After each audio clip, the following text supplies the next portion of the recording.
Un des moyens d'économiser l'énergie dans une maison, c'est de travailler sur ce qu'on appelle la forme, le coefficient de forme.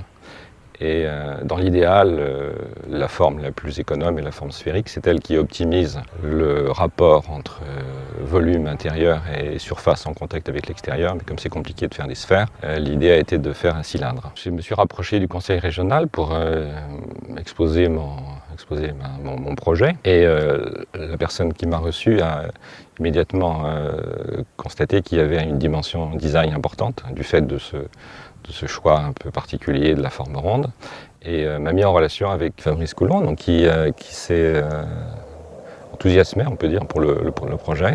J'ai relevé une fois une annonce qui m'avait l'air intéressante, en tout cas dans mon activité de design d'espace. Monsieur Lochu avait très bien conçu l'enveloppe extérieure. L'idée, c'était d'aménager cet intérieur qui est une maison ronde, donc qui peut peut-être inquiéter les futurs acheteurs. Et l'idée, c'était vraiment de rendre cet intérieur très simple, en mettant un minimum de cloisons et en montrant que ce volume intérieur pouvait être très intéressant à aménager et à vivre. La collaboration était assez simple là aussi. Finalement, tout ce projet est très très simple, mais c'est vrai, je crois que M. Lochu nous a déjà laissé une belle carte blanche. Je crois qu'il avait vraiment confiance en nous.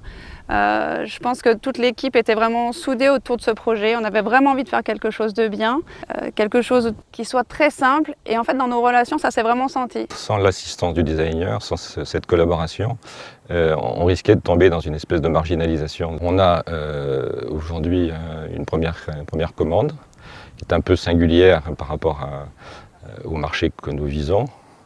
Il s'agit de l'extension d'un temple protestant.